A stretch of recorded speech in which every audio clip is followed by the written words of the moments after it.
Hello folks, my name's Adrian from Northern Kilns. Today is a great day to learn about controller settings. I'm going to run through ramp, temperature, soak, and so come with me, let's go on an adventure. I need you to think about the firing as a graph. So I'm going to draw pictures. Most artists in my experience aren't great with numbers, so there are a few exceptions. I want you to think of temp up this side and time along here. So this is our ramp, and we call it a ramp because it looks like a ramp. We're going to set that ramp in degrees C per hour, and the ramp is going to be governed by the piece we're firing. So if I'm firing a tiny button, I can fire that quite quickly. If I'm firing a big garden pot, I tend to fire that quite a lot slower. Clay is an insular material, and so there's no easy way to get the heat to the middle of the clay, purely a matter of time. We are in effect copying Mother Nature, so we're taking mud, we're taking the earth, and we're firing it and we're making it into stone. Once you sort of keep that in the back of your mind, things become very easy. So we're going to set a ramp, and we're going to set that in degrees C per hour. Some controllers, I know, you set the temperature you want to go to and you set the time. We use and favour greatly the Stafford controller, British built and made controller, and that uses the system of degrees C per hour. Our next thing, and most folk think about this, is the temperature that we're going to. So temp, forgive the abbreviation, and we set that in degrees C. Most people, when they're looking at a kiln, just think about the temperature. They don't really think about how fast we're going there, maybe how long we wait there. That brings us to soak. So we're going to set a ramp to a temperature, and then we may or may not set a soak. So soak, where does the term come from? Soaking the ware in heat. Some people call it a dwell, when we're dwelling at temperature. Some people call it a hold, because we're holding the kiln at temperature. For the terms of this, I'm going to call it a soak. So we've got a ramp, a temperature, and a soak. And that equates to a segment. And most controllers now will give you, well, the modern ones now from Stafford are giving you 32 segments. Some only give you 9, and a multitude of programs generally.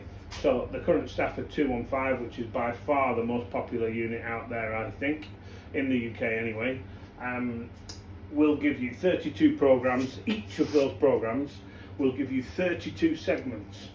32 segments equates to 32 ramps, 32 temperatures, and 32 soaks.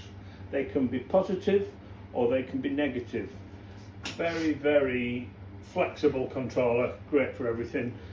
Good application across the board really, to do what most folk want it to do. So that's our segment. It's a ramp to a temperature, and then maybe or maybe not a soak. So how would the firing look when we build the segments up? We build the segments up a bit like Lego blocks. Forgive the high tech, it works for me.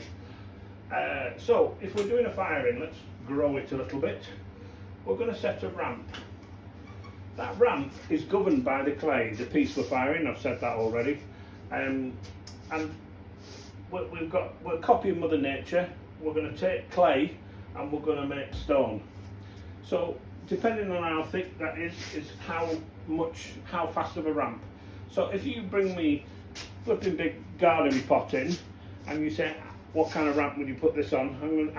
And I would probably say, oh, I'd fire that slowly. What the heck, slowly? So here we go. I've got various ramp things for you to consider, but in essence, before we go on, I'm going too fast. I would take the first ramp slowly to nurse the clay through the changes, so it's turning from clay to stone. So I'm going to nurse the clay. I'm going to go relatively slowly. I'll define slowly shortly. Then we're going to go to a top temperature and we're going to soak, and then we're going to let the kiln cool on its own, and it'll cool quite fiercely to begin with. because some of these temperatures that we're going to are very unnatural, quite super high. So I've set a ramp there, I've got a temperature, and I've set no soak. That still remains my segment 1. I'm abbreviating it again, so I apologise for that. Segment 1. I've then set a ramp, a temperature and a soak. That would be my segment 2. And I could go on, clearly with the modern controllers, I have another 30 segments I could use, but I just don't need them. So this is a basic biscuit firing, that's segment 2. I'm hoping that that begins to show you where we're going with it. So, if I was, let's give you some ramp temperature. So if I say fire it slow, I'm bearing in mind that most potters have found their own way. They found what they want to make, they like making it, they've taken it to market and it sells. And so they've worked out their own route. And if you're just starting in ceramics, it's just magically broad. You can go on so many different adventures with so many different clays, so many different colours, so many different ways of making and attaining the results you want to attain. It's massive. So good luck, fare thee well. I'm going to show you, roughly speaking, so my point there is, sorry, I'm jumping about a bit. My point there is that if you ask 10 potters, if you ask 10 potters the same question, you're going to get 10 different responses. They're going to be the same. Pass them through your common sense filter. Think about why they're doing what they're doing, if they're thinking about it at all. I go out to some places and I get ramps of full on a controller, which is as fast as the kiln can possibly go. Well, most of the time, that's, unless the kiln's very old, that's borderline breakable. You need to sort of plan how long the firing is going to take, and most of the time it takes 10 to 12 hours. I've got a lady who fires buttons, makes buttons. She can do 2 stoneware firings in a day, so she's 4 hours up to temperature without detriment to the wear. But of course they're buttons, they've got holes in them, they're flat, they're thin, they're small, they're round, very strong shapes, able to do it. So I define slow. How fast is slow? So I would say something like 25 to 50 degrees C per hour.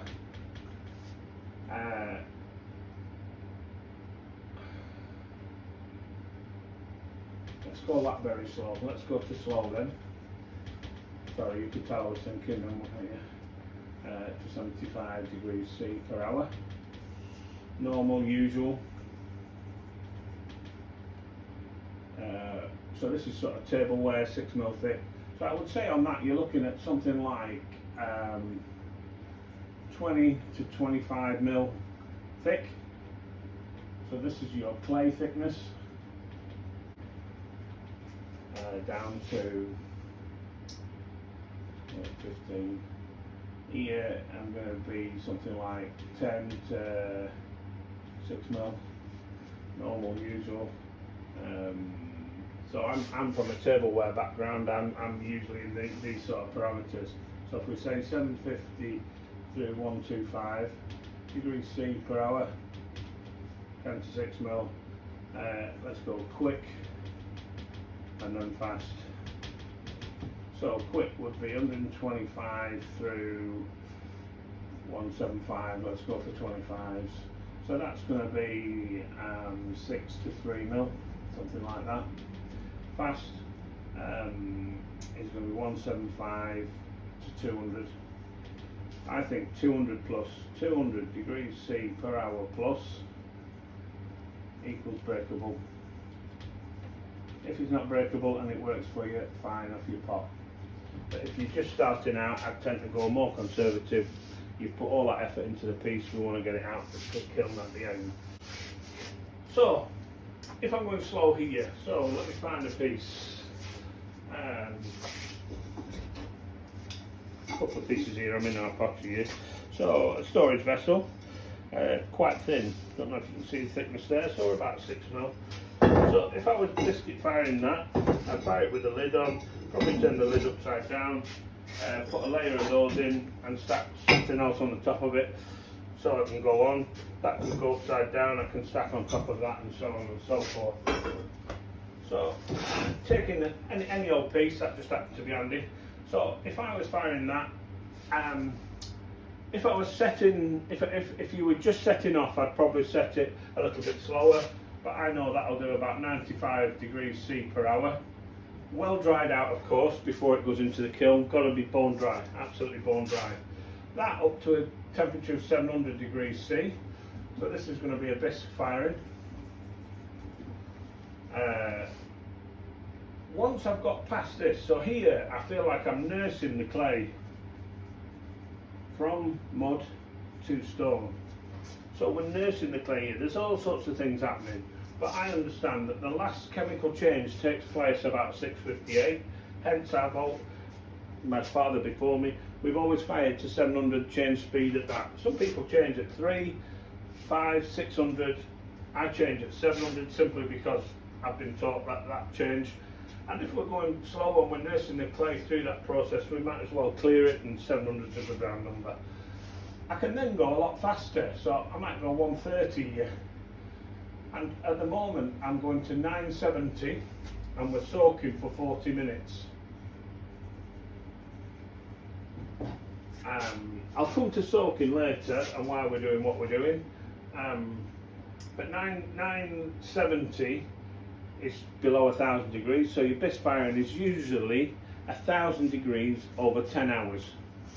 I'm going slightly lower, but I'm holding it for longer, and in that I'm hoping that some of the gas comes out, and so I'm reducing the possibility of pinholing when I get to my glaze firing. So going cautiously here, a little bit faster then because I've finished nursing the clay and I can get myself to temperature. 40 minutes. Time and temperature give you a greater effect, so that soak combined with that temperature will give me the effect of about 1000 degrees, but I'm allowing the whole, so we stack the kilns pretty full, and so that allows the heat to get right through top to bottom and the kiln to be even. So that's ramps really. On the controller you've got an up key, a button on the fascia, and you've got a down key. At the top, so this is what the controller offers you, this is what we're going to choose. Once we've looked at our piece and we're going to put it in the kiln, it's going to be bone dry, then we're going to look at these ramps, and probably we're going to be about there for most of it. If we're doing something heavy for the garden or some lumpy sculpture, then we're going to go a lot slower. If we're making smaller stuff, we can go a lot quicker. So the controller options for you in the ramp setting are: full is as fast as the kiln will go. So similar to your electric domestic oven, when we're cooking our food, if we're cooking pizzas, warming them up, whatever, you might put 250 on if you're using your own dough. If you're warming one up, you might put it at 200. What the oven does then, you click 200, off it shoots as fast as it possibly can, it gets to 200, and then it just soaks, just waits for you, and you, when you finish cooking, can turn the oven off. On this will go right through whatever cycle we set, the controller will go right through the cycle that we set, and then we'll finish, and just wait for you to come back. 24 hours later, the kiln's gone up to temperature and come back down. We can work out how long this segment will take. I have a calculator here because my maths isn't great. So 700 degrees divided by 95, going to be about 7 hours. So 7 hours 20 minutes thereabouts.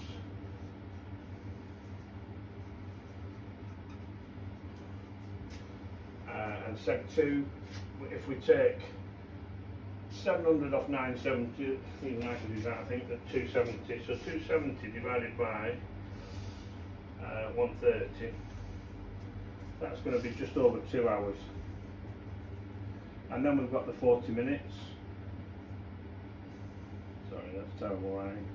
2 hours plus 40 minutes, so you're probably looking at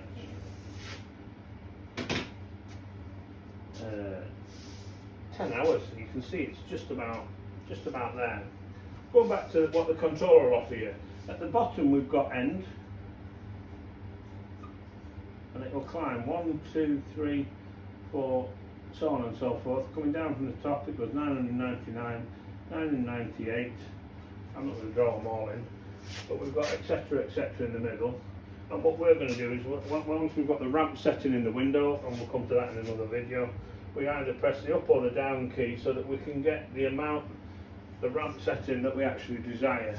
So if I was on end, I'd press the up arrow until I got 95 in the window here, and then that's my ramp set. I'd then press the step key, jump to 700, and away we go. I'd set nothing in the soak segment, and then I press the up arrow and go higher. So that's our ramps finished, really.